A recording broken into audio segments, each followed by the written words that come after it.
একজন মানুষ যার ইনভেনশন গোটা দুনিয়াকে ধ্বংসের পথে ঠেলে দেয়, আবার সেই মানুষই তৈরি করেন পৃথিবীর সবচেয়ে বড় অ্যাওয়ার্ড নোবেল প্রাইজ। একজন সুইডিশ সায়েন্টিস্ট, একদিকে জিনিয়াস ইনভেন্টর আর অন্যদিকে একজন সাকসেসফুল বিজনেসম্যান যার নাম অ্যালফ্রেড নোবেল।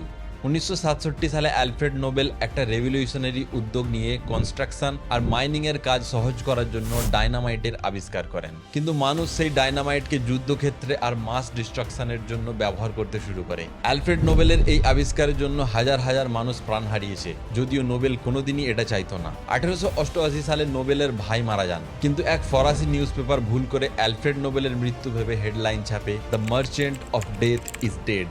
নোবেল তখনও বেঁচে। নিজেকে নিয়ে এমন শিরোনাম দেখে তিনি ভিতরে ভিতরে ভেঙে পড়েন।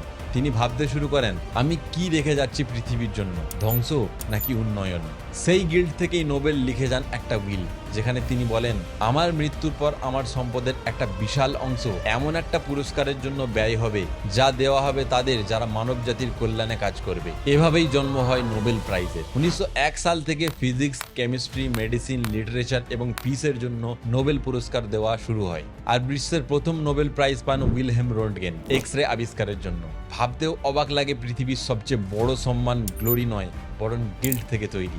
লোকজন ভাবে লেগেসি মানে টাকা, কিন্তু নোবেল দেখিয়ে গেছেন লেগেসি মানে আপনি কি রেখে যাচ্ছেন মানব জাতির জন্য। যদি এই সত্যটা তোমাকে অবাক করে, তাহলে ভিডিওটা অবশ্যই একটা লাইক করো, আর এরকমই আরো ইনফরমেটিভ ভিডিওর জন্য stay tuned with the Bong data.